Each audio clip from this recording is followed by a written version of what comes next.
Assalamualaikum warahmatullahi wabarakatuh. Kami dari kelompok 4 akan memaparkan tentang modul yang terdiri dari saya ke kelompok Bu Iis, Pak Bowo, dan saya sendiri Andik. Selanjutnya untuk KB1 akan dipaparkan oleh Ibu Iis. Mangga Bu Iis. Ya, hatur nuhun Pak Andik. Untuk Ya, KB1 sama-sama, Bu. kita akan menjelaskan evaluasi. Nah, evaluasi proses dan hasil belajar IPA. Nah, ini untuk modul 7. Selanjutnya untuk KB1. Next, Pak Bowo. Nah, di sini untuk KB1 ada 2 tujuan pembelajaran. Yang pertama, menjelaskan pengertian evaluasi. Yang kedua, menjelaskan tujuan, fungsi, dan prinsip evaluasi pendidikan di SD.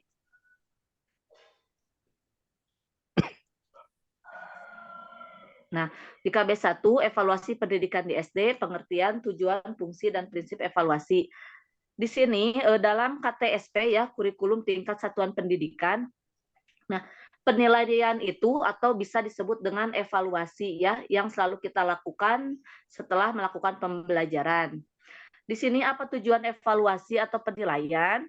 Tujuannya untuk mengetahui kemajuan belajar siswa untuk keperluan perbaikan dan peningkatan kegiatan belajar siswa dan untuk memperoleh umpan balik bagi perbaikan pelaksanaan kegiatan belajar mengajar.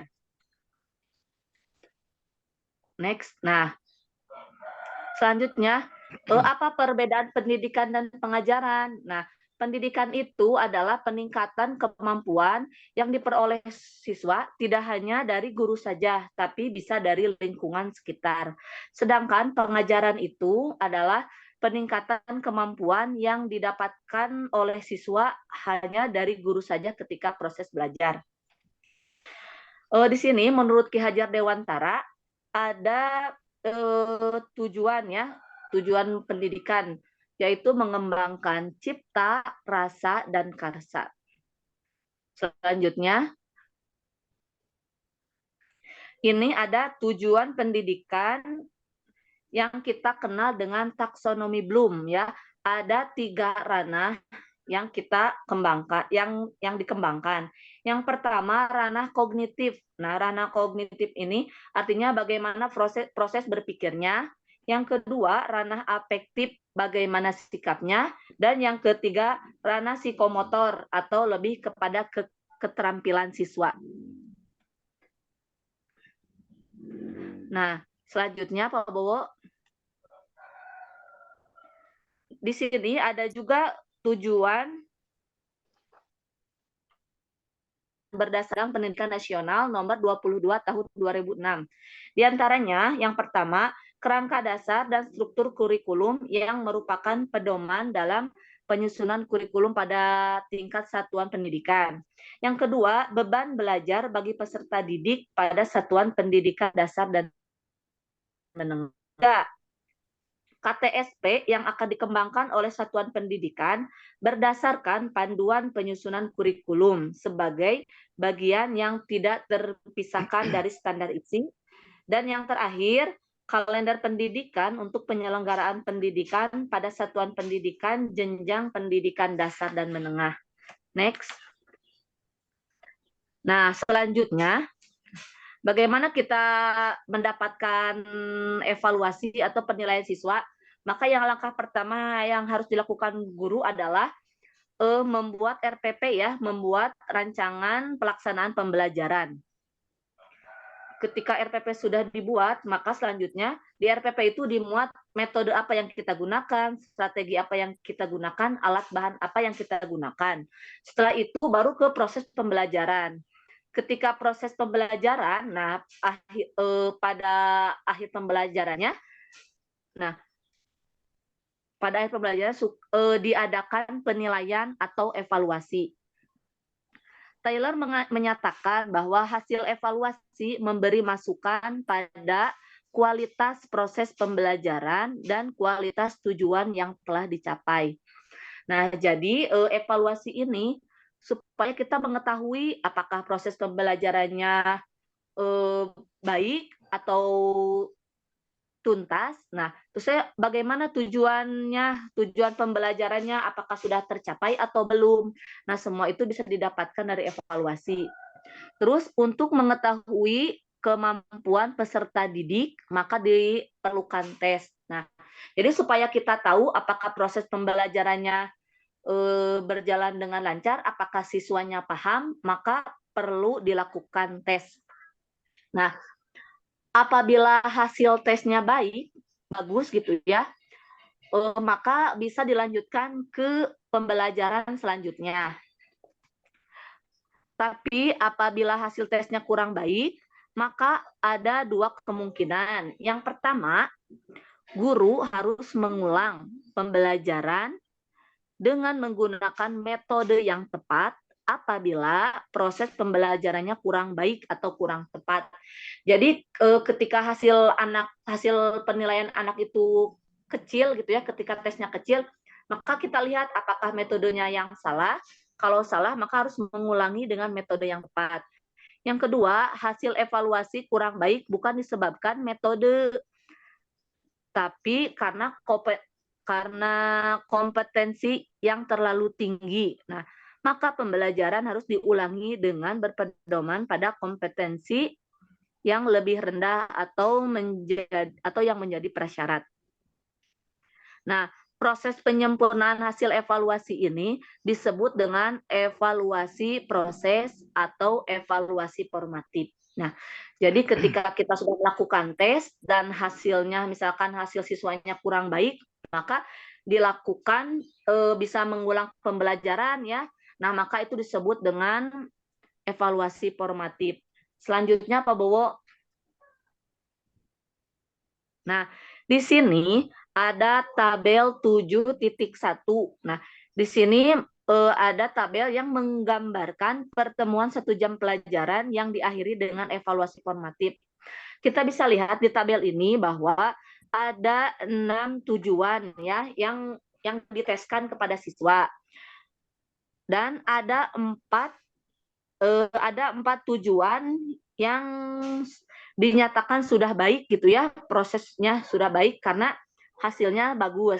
Tapi ada 2 tujuan di nomor 2 dan nomor 3 ada siswa ya yang belum menguasai atau hampir banyak siswa yang belum menguasai pada tujuan nomor 2 dan nomor 3. Nah, untuk mengatasinya kita cari dulu penyebabnya, apakah karena metodenya kurang tepat, apakah karena tujuannya terlalu tinggi, atau ada masalah lain seperti lingkungan. Setelah kita tahu penyebabnya, maka kita ulangi lagi pembelajarannya dengan memperhatikan penyebab tersebut.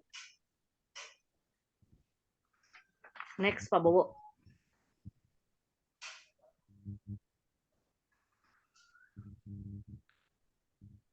Oke, Pak Andik mungkin sekian yang bisa saya sampaikan. Saya kembalikan ke Pak Andik.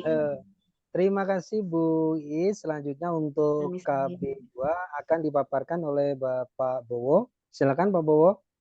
Terima kasih Bapak Andik, Bapak Moderator. Izin memaparkan KB2. Tujuan evaluasi proses belajar IPA itu memahami konsep-konsep IPA dan keterkaitan dengan kehidupan sehari-hari. Kedua, memiliki keterampilan proses untuk mengembangkan pengetahuan gagasan tentang alam sekitarnya. Mempunyai minat untuk mengenal dan mempelajari benda-benda serta kejadian di lingkungan sekitar. Kita ingin tahu, tekun, terbuka, kritis, mawas diri, bertanggung jawab, kerjasama, dan mandiri. Yang kelima, mampu menerapkan berbagai konsep IPA untuk menjelaskan gejala-gejala alam dan memecahkan masalah dalam kehidupan sehari-hari. Mampu menggunakan teknologi sederhana yang berguna untuk memecahkan suatu masalah yang ditemukan dalam kehidupan sehari-hari. Mengenal dan memupuk rasa cinta terhadap alam sekitar sehingga mempunyai kesadaran dan keagungan terhadap Tuhan Yang Maha Esa. Ini ada contohnya, contoh tujuan mata pembelajaran IPA di kelas 6. Yang tampil di kelas 6 sesuai dengan ada di buku. Tema. Oke. 1. Siswa mampu melakukan percobaan dan menghasilkan hasilnya dan untuk memahami sifat-sifat kegunaan dan daur air. Yang kedua, siswa mampu melakukan percobaan dan menafsirkan hasilnya untuk mengenal sifat-sifat kegunaan dan cara melakukan berpikiran serta memahami bagian-bagian tanah, penyuburan dan pengikisannya sehingga menyadari perlunya perlindungan dan pelestarian alam.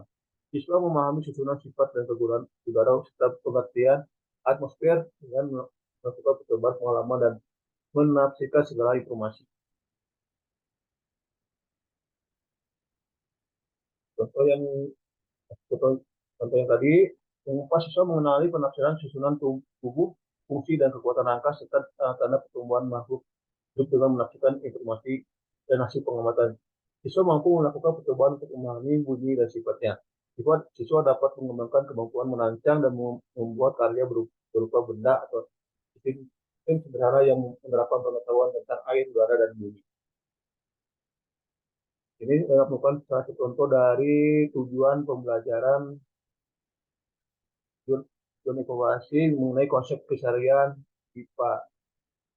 Terus ini pengertian evaluasi proses belajar IPA. Evaluasi belajar evaluasi proses adalah pelaksanaan pengukuran yang bertujuan untuk mengetahui apakah tujuan pembelajaran sudah tercapai. Evaluasi proses belajar IPA merujuk pada penilaian terhadap interaksi antara siswa, guru, dan konten pembelajaran dalam mata pelajaran ilmu pengetahuan alam IPA atau IPA. Evaluasi ini bertujuan untuk memperoleh pemahaman tentang bagaimana siswa belajar IPA, bagaimana guru memberikan pengajaran, dan sejauh mana metode pembelajaran yang digunakan efektif dalam memfasilitasi pemahaman belajar siswa. Evaluasi proses bermaksud untuk menambahkan informasi sejauh mana ketika pembelajaran membawa pengaruh pada peserta didik. Dengan hasil evaluasi proses dapat menentukan sikap apakah proses belajar sudah dapat pindah pada pokok bahasan yang berikutnya atau masih tetap atau bisa pindah. Dia harus mengulangi metode yang lain atau sebagian peserta didik yang harus diulang pembelajaran, sedangkan yang lain dapat melanjutkan pembahasan yang baru. Alat evaluasi proses belajar IPA terdapat ada 3, yaitu yang pertama dulu yaitu alat evaluasi untuk mengukur kognitif. Bisa bagaimana diutarakan di tabel 1, pengetahuan kognitif itu bisa berbentuk tes objektif atau uraian. Penilaian jenis tes tergantung waktu yang tersedia proses berpikir yang diukur sifat materi yang akan ditanyakan dan banyak peserta didik dalam satu kelas. Penilaian proses diatur sendiri waktunya oleh guru pada proses pembelajaran berlangsung. Ada guru yang menyiapkan waktu beberapa menit sebelum pembelajaran selesai untuk menanyakan materi yang baru saja diajarkan. Ada yang memberikan pertanyaan sisa sepanjang proses pembelajaran berlangsung. Yang kedua, contoh dari mengukur kognitif, guru ini guru kelas 6 pada semester pertama mendapat jatah waktu 3 pertemuan setiap minggu. Setiap pertemuan namanya 2 kali 40 menit. Kebiasaan guru ini adalah setiap 30 menit digunakan untuk pembelajaran dan 5 menit berikutnya digunakan untuk mengukur pengusaha peserta didik mengenal apa yang telah dibicarakan. Pada waktu 30 menit, sebelumnya guru menyediakan 4 buku tes objektif melengkapi pilihan untuk dijawab peserta didik. Yang kedua, alat evaluasi untuk mengukur afektif kualitas hati nurani. Pengembangan afektif dimulai dari jenjang terendah yaitu dapat menerima suatu sikap hidup, misalnya disiplin diperlukan dalam hidup dan kehidupan. Contohnya operasional adalah disiplin diperlukan dalam lintas. Kita menerima A1 harus diperlukan untuk tanggap A2 terhadap konsep itu. Lalu menghargai A3 mengatur diri A4 dan menjadi pola hidup A5. Contohnya upaya melatih siswa memiliki disiplin adalah dengan mengamati atau mengobservasi apakah mereka tepat waktu dalam hal-hal berikut. Satu, datang ke sekolah atau di kelas, membayar SPP, mengikuti proses sekolah, mengerjakan pekerjaan rumah, mengerjakan tugas tertentu, mengerjakan kebun sekolah, mengerjakan sholat pada waktunya, menepati janji, mengembangkan mengembalikan pinjaman pada waktu yang dijanjikan. Di sini mungkin beberapa sekolah udah ada yang gratis atau tidak membayar ATP dan dibuang, atau yang menepati janji bisa dirubah atau berjanji pinjam barang apa dikembalikannya itu bisa dikembalikan di kelas masing-masing. Oke, itu. Yang ketiga, alat evaluasi untuk mengukur keterampilan psikomotor. Pelajaran IPA melatih peserta didik bukan dari teori saja, untuk kemampuan teori berpikir, melainkan juga untuk menggunakan indera, melatih inderanya, untuk melatih tangannya, indera pendengaran, indera penglihatan, indera penciuman. Kita pendapat tapi tidak perlu terlalu banyak melatih kaki. Keterampilan menggunakan tangan. Di pelajaran IPA melatih peserta didik menggunakan tangan dengan menggunakan bermacam-macam alat. Contohnya di sini cara memegang alat pembelajaran IPA ada gelas beker, cara memegangnya dengan menggunakan dan sederhana biasanya digunakan sebagai wadah untuk zat cair seperti air, larutan, minyak, alkohol, tempat rasa. Biasanya kalau di SD tidak menggunakan zat alkohol atau air rasa. Dan kemudian digunakan untuk kelas atas di SMP atau SMA. Kalau di SD mungkin pakai air atau larutan minyak atau larutan seperti betadin dan sebagainya yang tidak membahayakan. Yang kedua, gambar kedua itu termometer dipegang dengan cara dua jari kanan, yaitu ibu jari dan telunjuk, tepat memegang tengah termometer, jangan di tempat berkumpulnya air raksa. Yang terakhir ada alat timbangan terbuat dari logam, beratnya 5 mg, kecil dan tipis. Untuk memegangnya bisa digunakan pincet. Oke, selanjutnya tampil menggunakan indera penglihatan. Observasi atau pengamatan adalah kegiatan yang sering dilakukan dalam proses pembelajaran IPA. Hasil pengamatan yang tepat hanya dapat diperoleh dengan cara melihat yang sudah baku. Ini adalah gambar pengukuran suhu air yang baru dipanaskan.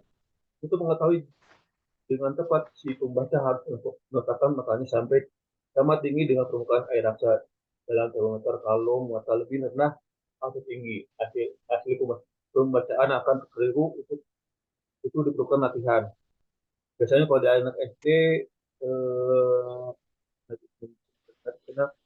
tanaman, pengamatan dan tanaman dari awal akan diamati dengan melalui penglihatan itu. Yang ketiga, keterampilan menggunakan indera pengecap. Dalam arti ini adalah indera perasa, mana ini biasanya dilakukan oleh anak-anak di sekolah SD atau SMP, atau kadang pada saat latihan pramuka bisa digunakan mengecap untuk mengetes manis, pahit, asam. Ini untuk biasanya di IPA itu untuk bagian lidah, emas lidah. Yang selanjutnya, keterampilan menggunakan indera penciuman. Misalnya ini untuk melatih mencoba indera penciuman anak dalam IPA biasanya digunakan untuk mencoba bau, khas, cuci. Di sini bau yang bermacam-macam dialami IPA. Biasanya untuk mengenali bau-bauan, seperti bau alkohol, bau cuka dan sebagainya, atau bau tapi ini coba di banyak contoh. Ini ada contoh coba mengenali bau cuka yang digunakan di dapur. Pernah Anda mencium bau tape? Samakah bau tape dengan asam cuka? Pernahkah Anda mendengar belerang ketika yang berwarna kuning? Adakah bau yang khas? Karena Anda mendatangi bengkel las, itu membau khas yang dikeluarkan oleh gas yang terkena las. Bukankah tempat penimbun sampah memiliki bau yang menusuk hidung? Yang cara menyusun alat evaluasi proses pembelajaran IPA. Cara menyusun alat evaluasi untuk mengukur kognitif selama proses pembelajaran. Soalnya guru kelas pada pembelajaran IPA akan mengajarkan dengan pokok bahasan udara mempunyai sifat tertentu dan gunaannya bagi kehidupan dengan pokok bahasan udara terdiri dari gas, nitrogen, oksigen, karbon dioksida, uap air, gas-gas dan jatuh halus. Tujuan pembelajaran berbunyi, siswa kelas dapat memahami susunan negara. Itu yang secara yang kedua, kesimpulannya, kalau belajar dengan metode demonstrasi, begitu.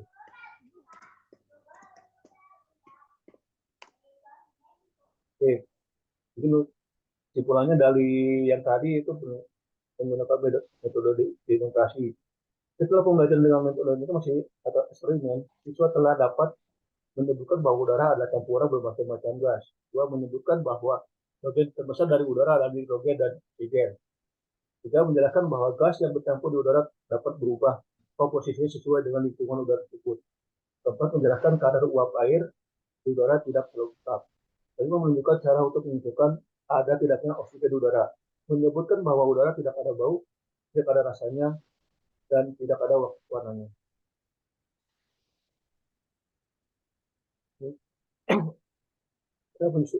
Cara menyusun alat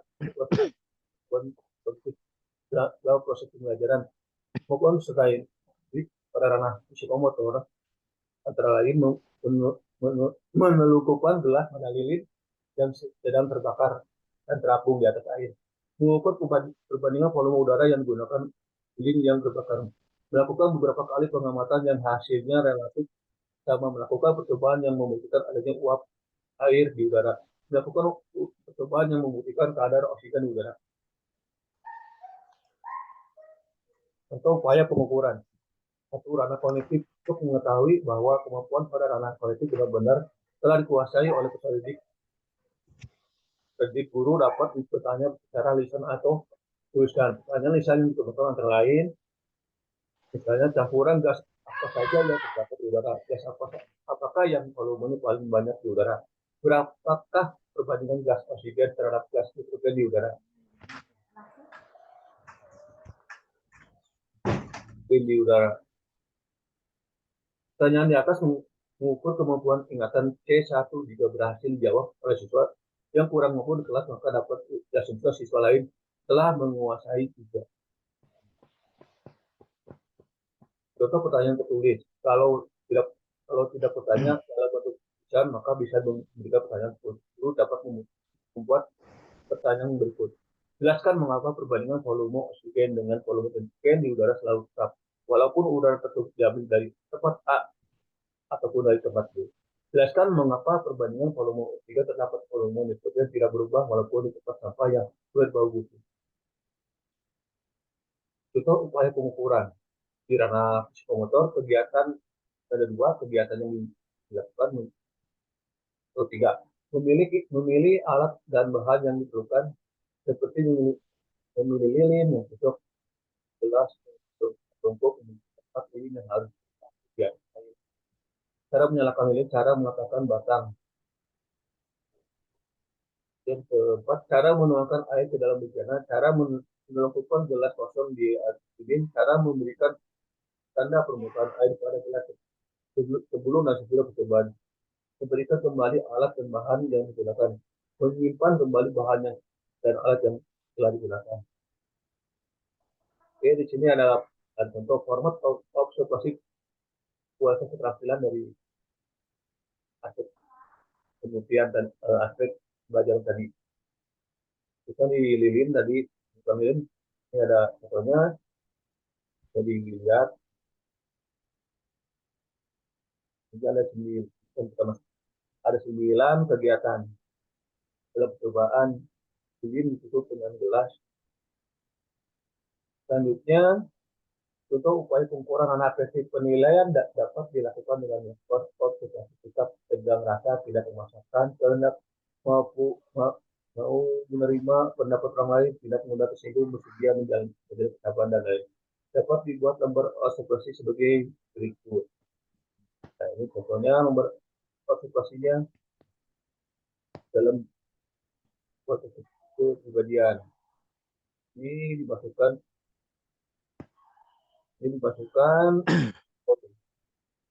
Oke. Ini kan pemaparan KB2, KB7, KB3. Karena jadi sebagai bukaan. Terima kasih Pak Bowo atas paparannya ke kegiatan belajar 2. Selanjutnya untuk kegiatan belajar 3, saya sendiri yang akan memaparkan tentang evaluasi hasil belajar IPA di SD. Evaluasi hasil belajar IPA di SD, pengukuran kemampuan peserta didik setelah mengikuti proses pembelajaran meliputi kemampuan berpikir, 1 konektif, keterampilan psikomotor, kepribadian efektif. Untuk mengukur kemampuan tersebut diperlukan alat ukur atau teks yang dapat dipercaya, yaitu memiliki 1, validitas, ketepatan, kesahihan yang tinggi. 2, keseimbangan sesuai dengan materi yang dipelajari. Daya pembeda yang minimal cukup, objektivitas tinggi, dan realitas yang tinggi. Butir 1, 2, dan 3 di atas dapat diperoleh dengan membuat perencana yang baik, yaitu dikembangkan berdasarkan kisi-kisi teks. Lihat mata kuliah evaluasi pendidikan di SD. Bukankah dalam kisi telah dicantumkan dalam pokok bahasan, subpokok bahasan yang pernah dilaksanakan dalam bahasan mungkin selama 2 minggu, atau 1 bulan, 6 minggu, 1 bulan, 1 tahun, dan seterusnya. Selanjutnya Pak Bowo. Evaluasi hasil belajar ranah konektif. Untuk melatih kemampuan mengenai penulisan kualitas soal hasil belajar yang baik, soal dicontohkan dalam soal Eptanas. Ada mata pelajaran IPA, sifat ujian Eptanas, butir-butir soal, bentuk soal, objektif, isian, dan jawaban dengan perbandingan 3,35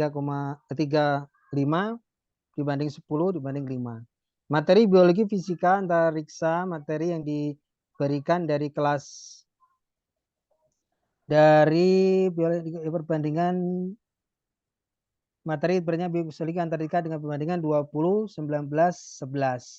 Proses berpikir C1, 2, dan perbandingan 42 banding 8. Selanjutnya Pak Bowo. Evaluasi hasil belajar anak konektif, meningkatkan kualitas keterampilan melalui pendidikan IPA di SD. Kemampuan keterampilan peserta didik di SD dalam menggunakan dan merancang alat IPA hanya diperoleh dari guru SD, guru lain tidak beri wewenang untuk keterampilan ini. Oleh karena itu, suatu kebanggaan guru IPA bila mana peserta didik setelah lulus dari SD, siswa dapat menerapkan konsep IPA dalam kehidupan sehari-hari. Yang akan dimulai dalam pembelajaran praktikum, cara memegang ketelitian, menuangkan contoh sebuah cairan dapat dipindahkan, hampir semua tidak ada yang terbuang.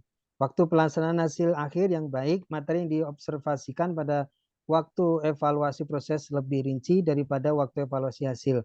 Dan kecepatan dimaksud sebagai suatu kriteria keberhasilan. Selanjutnya Pak Bowo. Evaluasi hasil belajar anak efektif, mengukur hasil belajar anak efektif atau dilakukan dengan observasi akan memakan waktu yang lama dan kesempatan mengukur untuk setiap peserta didik tidak merata dan kurang objektif. Oleh karena itu, guru dapat menggunakan skala Likert. Ranah apa saja yang paling banyak dikembangkan kalau peserta didik diberi tugas menimbang berat sejumlah air? Jawabannya, menimbang berat sejumlah air adalah kegiatan yang menentukan kualitas ranah keterampilan pada waktu menimbang. Keterampilan tangan dan mata yang banyak berperan. Jadi ranah kognitif kurang berperan. Sedangkan ranah efektif lebih berperan banyak karena peserta didik harus menimbang dengan teliti. Selanjutnya Pak Bowo.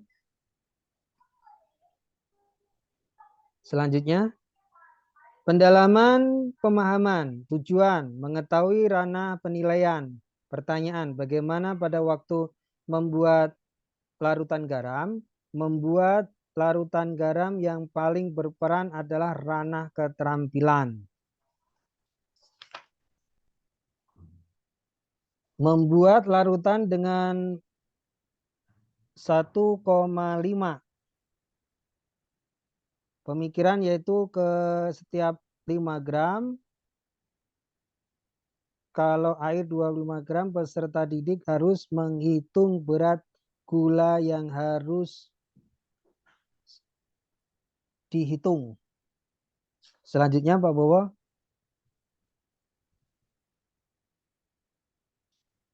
Evaluasi.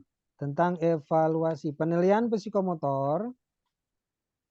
Pada waktu evaluasi proses cara peserta didik menuangkan larutan dari satu tempat ke tempat yang lain dibimbing. Ketelitian menuangkan air semua cairan dapat dipindah, hampir tidak ada yang terbuang. Waktu pelaksanaan dan hasil akhir. Selanjutnya Pak Bowo. Kegiatan yang dilatih, cara peserta didik menuangkan larutan, cara memegang, ketelitian menuangkan, kecepatan mengerjakan, hasil akhir, menembang berat, keterampilan mata dan tangan, membuat lautan garam, menghitung berat gula yang harus dilarut, semuanya baik. Selanjutnya Pak Bowo. Nah, terima kasih. Itu paparan ke modul 7 dari KB 1, 2, dan 3. Untuk itu presentasi atau paparan dari modul 7 dari kelompok 4, Bu Iis, Bapak Dwi Wahyu Raharjo, dan saya sendiri Andik Setiawan. Demikian, apabila ada kekurangan di dalam pemaparan, saya mewakili kelompok 4, mohon maaf. Assalamualaikum warahmatullahi wabarakatuh.